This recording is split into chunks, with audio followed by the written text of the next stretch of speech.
आपल्याला आज इकडे येण्यासाठी थोडीशी एक तसदी दिलेली आहे। आपण सगळेजण जाणता आज आहे 9 तारीख 9 जानेवारी, उद्या आहे 10 जानेवारी। सुप्रीम कोर्टात जी काय आमची केस सुरू आहे, मी दसऱ्याच्या माझ्या भाषणात सुद्धा म्हटलं होतं, ही केस केवळ आमच्यापुरती नाहीये, तर ही केस किंवा हा जो काय खटला आहे किंवा हे जे काय प्रकरण आहे ते देशामध्ये लोकशाही जिवंत राहणार आहे की नाही हे ठरवणारा हा निकाल असणार आहे। आणि आपण पाहतात की साधारणतः गेले 1.5-2 वर्ष त्याच्यावरती चर्चा, चरवण, सुनावण्या, साक्षी म्हणा किंवा उलट तपासण्या, फेर तपासण्या सुरू आहेत। साधारणतः गेल्या एप्रिल किंवा मे मध्ये सर्वोच्च न्यायालयाने आपलं निरीक्षण किंवा आदेश देताना एक रिझनेबल टाईममध्ये याचा निकाल लावावा अशी एक सूचना महाराष्ट्राच्या विधानसभेच्या अध्यक्षांना ट्रायब्युनल म्हणजे लवाद म्हणून केली। आता या रिझनेबल टाईमला काही आगापीच्या किंवा असं काही त्यांनी मर्यादा टाकलीच नव्हती। त्याच्यानंतर गेल्या 31 डिसेंबर ही त्यांनी तारीख शेवटची दिली होती। ज्या पद्धतीने ही एकूण सुनावणी चालली होती त्यांच्या समोर, तेव्हाच आमच्या लक्षात आलेलं की हा वेळकाढूपणा चाललेला आहे। 31 डिसेंबर जवळ आल्यानंतर अचानक लवादाने सांगितलं आम्हाला वेळ वाढवून पाहिजे, आणि ती वेळ सर्वोच्च न्यायालयाने, कारण हा अधिकार त्यांचा आहे, 10 जानेवारीपर्यंत दिली। आता उद्या 10 जानेवारी, माझी अशी अपेक्षा आहे की उद्या 10 जानेवारीला रात्री 11:59 आणि 59 सेकंदापर्यंत ते वेळ खेचतील आणि त्याच्यानंतर सुद्धा आणखीन वेळ काढूपणा करण्याचा ते प्रयत्न करतील। हे सगळं जरी अपेक्षित असलं तरीही एक गंभीर गोष्ट आम्ही सर्वोच्च न्यायालयात नमूद केलेलीच आहे, ती आज आपल्या माध्यमातून मी जनतेच्या न्यायालयात नमूद करू इच्छितो। असं आजपर्यंत कधी झाल्याचं माझ्या तरी ऐकिवात नाही, आणि हे उघड उघड घडलेलं आहे महाराष्ट्रामध्ये। लवाद म्हणून आपल्या विधानसभेचे अध्यक्ष महोदय तिकडे जे काही बसलेले आहेत त्यांनी 2 वेळेला, मग ते इलिगल असतील काही असतील, पण मुख्यमंत्री यांना घरी जाऊन ते भेटले। एकतर विधानसभा अध्यक्ष मुख्यमंत्र्यांना असं जाऊन भेटू शकतात का, हा भाग वेगळा झाला, पण आता ते ज्या भूमिकेत आहेत त्याचा अर्थ असा की न्यायमूर्तीच आरोपीला जाऊन भेटलेत, आणि एकदा नाही 2दा, काल परवाकडे तर भेटलेलेच आहेत, पण हे आणखीन काही ही शेवटची संधी म्हणून ही काय तारीख आहे, 18 ऑक्टोबरच्या सुमारातली आहे। आणि ही भेट कधी झाली होती, आजारी नार्वेकर अचानक वर्षावर, म्हणजे 2 वेळा आतापर्यंत ते आरोपीला भेटलेले आहेत। आरोपीला ते भेटतात इकडे, न्यायमूर्ती आणि आरोपी दोघांचे फोटो आहेत त्याच्यामध्ये, कारण आमच्या दृष्टीने ते आरोपीच आहेत। आम्ही त्यांच्यावरती अपात्रतेचा गुन्हा किंवा खटला दाखल केलेला आहे आणि त्याच्याबद्दल आम्हाला न्यायाची अपेक्षा आहे। आता हे जर न्यायमूर्ती आरोपीला घरी जाऊन भेटत असतील तर यांच्याकडनं उद्या आम्ही कोणत्या निकालाची आणि कसल्या न्यायाची अपेक्षा करावी, हा एक महत्त्वाचा प्रश्न आहे।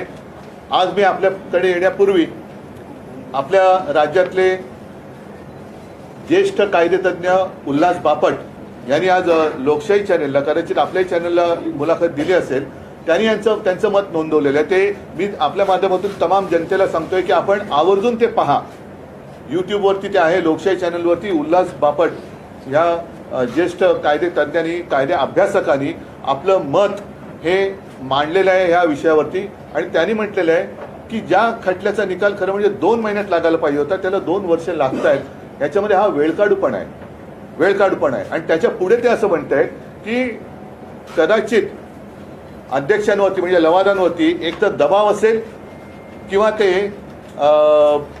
त्या याला म्हणजे तेवढे कार्यक्षम नसतील, याच्यापैकी एक अर्थ काढू शकतो। एवढा वेळ खेचत चाललेत। थोडक्यात काय की ज्या पद्धतीने या सगळ्या केसची हाताळणी चालू आहे याच्यामध्ये आता लोकशाहीचा खून होतोय की काय अशी परिस्थिती निर्माण झालेली आहे, आणि म्हणून सर्वोच्च न्यायालयाला आम्ही विनंती तर केलेलीच आहे। त्यांच्या समोर हे यांच्या ज्या काही भेटीगाठी आणि उघड होत आहेत, आरोपीला भेटतात उघड, न्यायमूर्ती आरोपीला भेटतात, ते उघड भेटत आहेत, तर जो न्यायमूर्ती आरोपीला भेटू शकतो ते उद्या त्यांच्याकडनं काय निकाल लागेल याची कल्पना जनतेला आली असेल। आम्ही शेवटी जनतेच्या न्यायालयात लढणारी लोक आहोत, सर्वोच्च न्यायालयाला सुद्धा आमची हीच विनंती आहे की हे सगळं डोळ्यादेखत घडतंय. आपण सर्वोच्च आहात, एक एक व्यक्तींची एक ओळख असते. आज सुद्धा न्यायमूर्ती म्हटल्यानंतर रामशास्त्री प्रभुणे यांचं नाव येतं. महाराष्ट्रातनं रामशास्त्री प्रभुणे ते सुद्धा असेच होते, कणखर होते, सत्ताधाऱ्यांपुढे झुकले नव्हते. आणि त्यावेळेला मला असं वाटतं राज्यसभा वगैरे हा प्रकार नसेल, म्हणून त्यांनी कोणत्याही दबावाला बळी न पडता न्याय धर्माला जागून तो न्यायनिवाडा केला होता. आमची अपेक्षा आणि आशा सर्वोच्च न्यायालयाकडे तर आहेच, आणि त्याच्या बरोबरीने जनतेच्या न्यायालयाला सुद्धा आम्ही ही गोष्ट निदर्शनास आणू इच्छितो. खरं म्हणजे हा निकाल आणि ही केस सर्वोच्च न्यायालयाने काय निर्देश दिले होते, अनिल मला वाटतं आपण सांगा, म्हणजे जनतेला कळू द्या की उद्या जर का काही वेडावाकडा किंवा वेडावाकडा अपेक्षित निकाल हा जर का दिला तर याच्यामध्ये खरं काय आणि खोटं काय हे जनतेला सुद्धा ठरवता आलं पाहिजे. म्हणून मी तुम्हाला सांगतो, जरा तुम्ही त्याच्याबद्दल नीट विस्ताराने सांगा.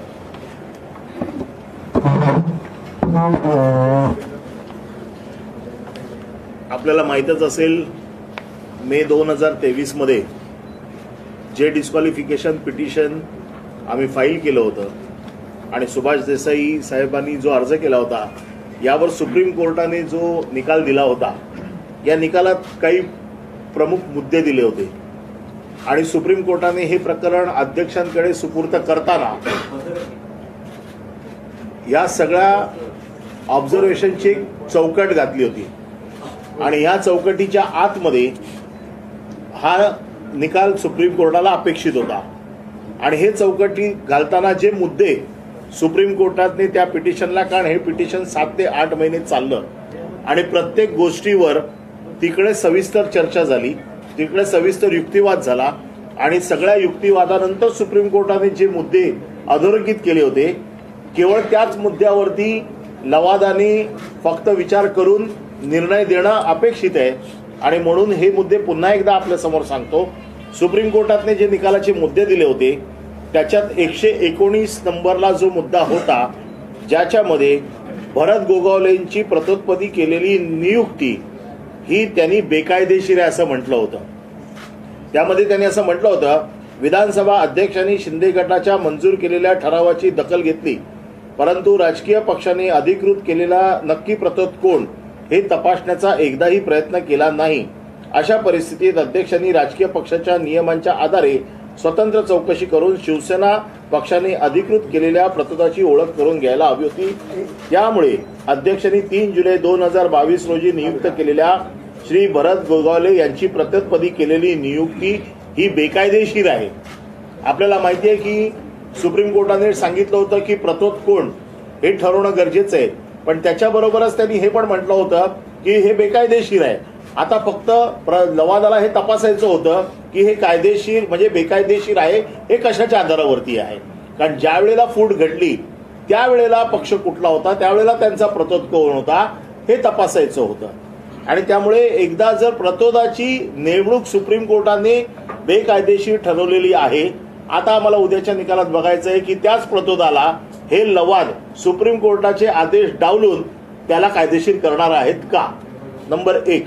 दुसरा नंबर आहे 222, ज्याच्यामध्ये अजय चौधरी यांची गटनेता म्हणून जी शिवसेना पक्षाने नेमणूक केली होती ती त्यांनी वैध ठरवलेली आहे. म्हणजे पक्षाचा गटनेता हा देखील त्यांनी वैध ठरवलेला आहे.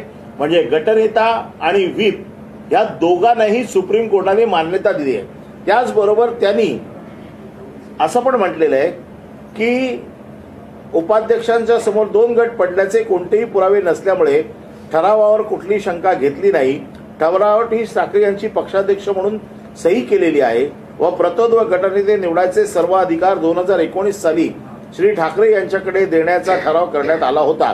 याचा अर्थ असा आहे की ठाकरे यांनी शिवसेना पत्रव्यवहार केला होता. त्यामुळे उपाध्यक्षांनी श्री चौधरी यांची एकनाथ शिंदे यांच्या जाली केलेली निवड ही वैध ठरते. हे सुप्रीम कोर्टाचं ऑब्जेक्शन आहे, ऑब्झर्वेशन आहे, हे आमचं नाही आहे. आणि जेव्हा सुप्रीम कोर्ट एखादं म्हणतं, एखादी गोष्ट अधोरेखित करून पाठवतं, त्यावेळेला लवादाला सुप्रीम कोर्टाच्या आदेशावरती किंवा ऑब्झर्वेशनवरती त्याच्या वेगळा निर्णय देता येतो की नाही हे उद्याच्या निर्णयात आम्हाला बघायचंय की काय होणार आहे.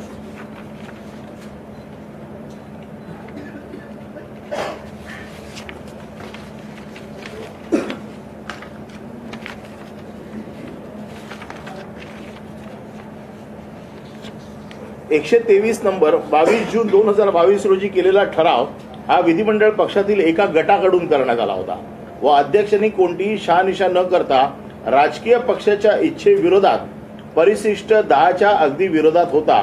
त्यामुळे अध्यक्षांनी शिंदे यांची केलेली निवड ही अवैध ठरते. हे सुप्रीम कोर्टाचं ऑब्झर्वेशन आहे.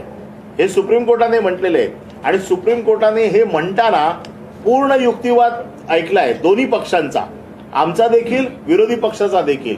आणि शेड्यूल 10 मध्ये हे बसत नाही हे सुप्रीम कोर्टाने अतिशय स्पष्टपणे सांगितलेलं आहे. त्याचबरोबर पक्ष निवडणूक आयोगाने पक्ष कुठला ठरवायचा याच्या बाबतीत देखील स्पष्ट सूचना दिल्या होत्या. त्यामध्ये त्यांनी असं म्हटलं होतं की आयोगाने संघटनेतील बहुमत, घटना व इतर चाचण्यांचा देखील आधार घ्यायला हवा आहे. म्हणजे याचा अर्थ सुप्रीम कोर्टाने निवडणूक आयोगाला देखील सांगितलेलं आहे की पक्ष कोणाचा हे ठरवणं त्यांना या ज्या काही त्याचे जे काही मेजर्स आहेत ते सगळे तपासून घेतले पाहिजेत. हे न करता ह्या सगळ्या गोष्टी घडलेल्या आहेत. उद्याच्या निकालामध्ये आम्हाला अपेक्षित आहे किंवा सुप्रीम कोर्टाच्या बाबतीतला जो निर्णय जनतेसमोर आलेला आहे सगळ्या जनतेला अपेक्षित आहे की त्याप्रमाणे सुप्रीम कोर्टाने दिलेल्या गाईडलाईनच्या प्रमाणे हा निर्णय व्हावा. आणि म्हणून शेड्यूल 10 ज्याच्या आधारावरती 21A 21B याच्या खाली ज्या पिटिशन्स होत्या या दोन्ही पिटिशन्स मध्ये 10व्या अनुसूचीचं उल्लंघन झालेलं आहे. आणि म्हणून आमची अशी अपेक्षा आहे, किंबहुना महाराष्ट्रातील जनतेची अशी अपेक्षा आहे की सुप्रीम कोर्टाने दिलेल्या गाईडलाईन प्रमाणे हा निर्णय व्हावा. परंतु काल साहेबांनी जसं सांगितलं, दोनदा मुख्यमंत्र्यांच्या भेटीला अध्यक्ष जातात. अध्यक्ष कधी मुख्यमंत्र्यांच्या भेटीला जात नाही. अध्यक्षांना जर बोलवायचं असेल तर ते मुख्यमंत्र्याला बोलवतात. त्यांचं स्वतःचं जरी कुठलंही काम असेल, कदाचित असं सांगितलं जातंय की माझ्या मतदारसंघातली कामं बंद आडा होत नाहीत, त्याच्यासाठी अधिकाऱ्यांना बोलवावं लागतं. मुख्यमंत्र्यांच्या कार्यक्रम सूचीमध्ये एक कार्यक्रम लिहिला जातो की आज यांच्या मतदारसंघातील बैठकींचा आढावा आहे. अशी कुठलीही नोट किंवा अशी कुठलीही सूची किंवा अशी कुठलीही त्याचा कार्यक्रमाचा तपशील काल जाहीर झाला नाही. या दोन्ही बैठका गुप्त झालेल्या आहेत. त्याच्यामुळे आता जसं साहेबांनी सांगितलं की आरोपीच, कारण हे आरोपी आहेत, 16 नंबरमध्ये यांचा नंबर 1 आहे. 16 जणांच्या विरोधात जे आम्ही पिटिशन केलं यांचा नंबर 1 आहे. त्याच्यामुळे त्याच्यातलेच आरोपी ज्या वेळेला भेटायला जातात तर त्यावेळेला या सगळ्या गोष्टींवरती प्रश्नचिन्ह उभं राहते. साहेबांनी जसं सांगितलं की महाराष्ट्राच्या जनतेला हे तर मी पूर्णपणे सविस्तर सगळे मुद्दे सांगितले नाहीत, परंतु जे मुद्दे उद्याच्या निकालात अपेक्षित आहेत, जे सुप्रीम कोर्टाच्या गाईडलाईन प्रमाणे तेवढ्या मुद्द्यांचा फक्त आम्ही उहापोह केलेला आहे.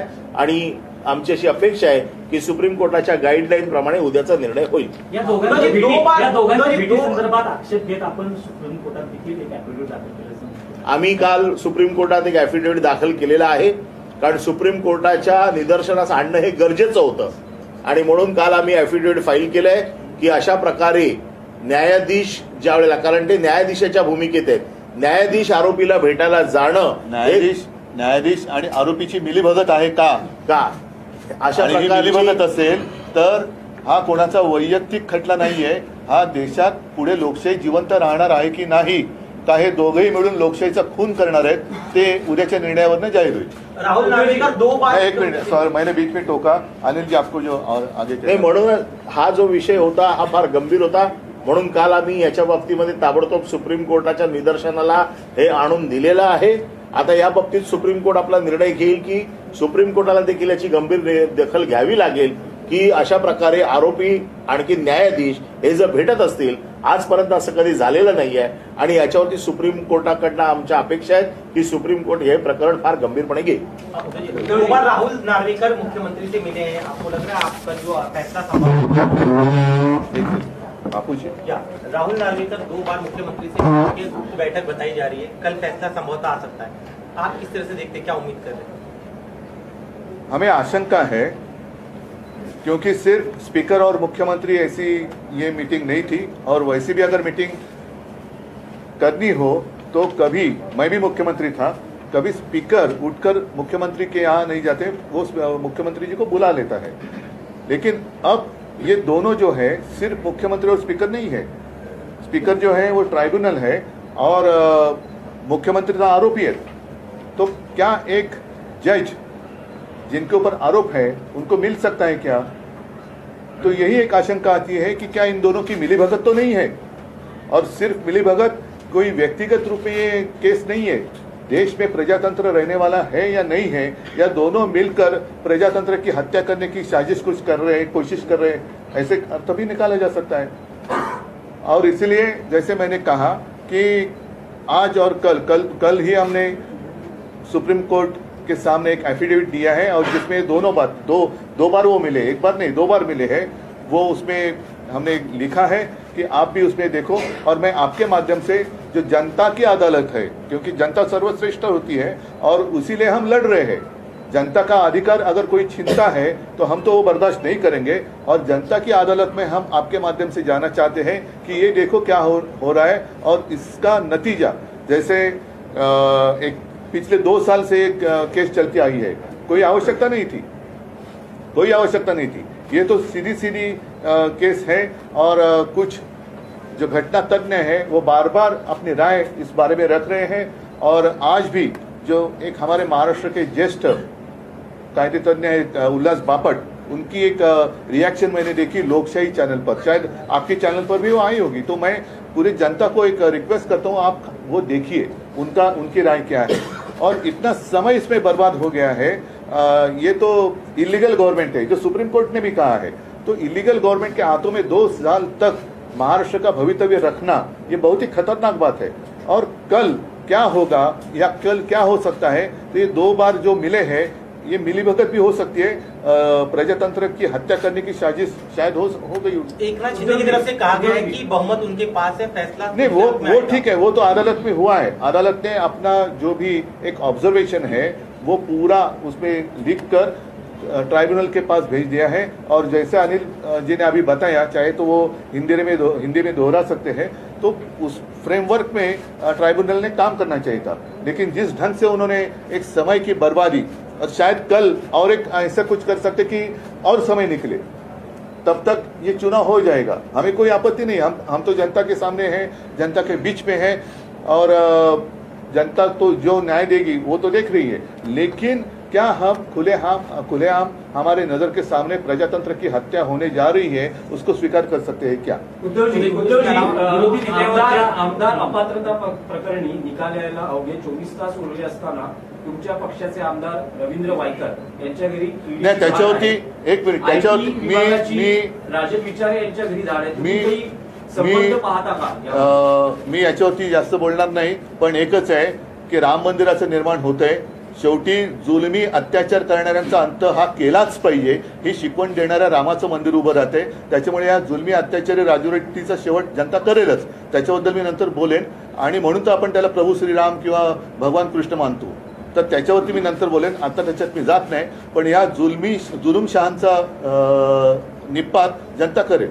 2 सेकंड तीच शक्यता आहे की आपले आमदार अपात्र होतील, एकनाथ शिंदेचे अपात्र होतील, जे न्याय असेल, न्यायाने जे व्हायचं असेल ते उद्या आमची काही हरकत नाही। तिसरी शक्यता अशी आहे की अध्यक्ष हा सर्व निकाल सर्वोच्च न्यायालयाकडे पाठवू शकतात, कारण जर आपले आमदार अपात्र केले तर आपल्याला सहानुभूती मिळू शकते, अशी देखील एक चर्चा आहे। नाही, मी सहानुभूतीवरती राजकारण करणार नाहीये, मी न्यायावरती राजकारण करणार आहे, न्यायावरती आहे। कारण ही लढाई माझी लढाई नाहीये, जनतेची लढाई आहे, जनतेच्या भवितव्याची आहे।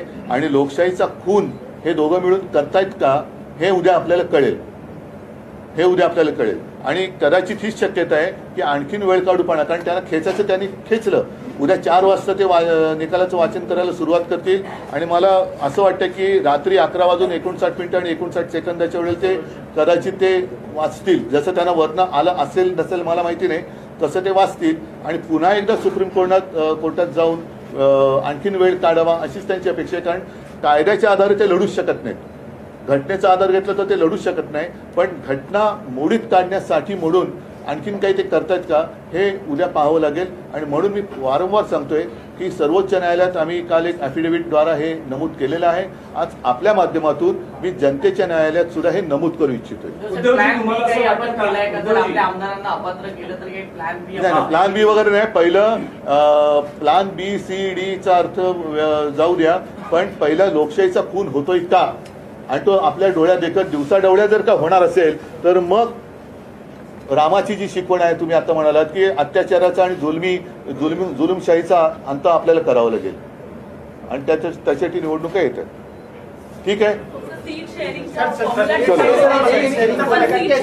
चलो. हा, धन्यवाद सगळ्यांना. आभारी आहे. हा, जय महाराष्ट्र.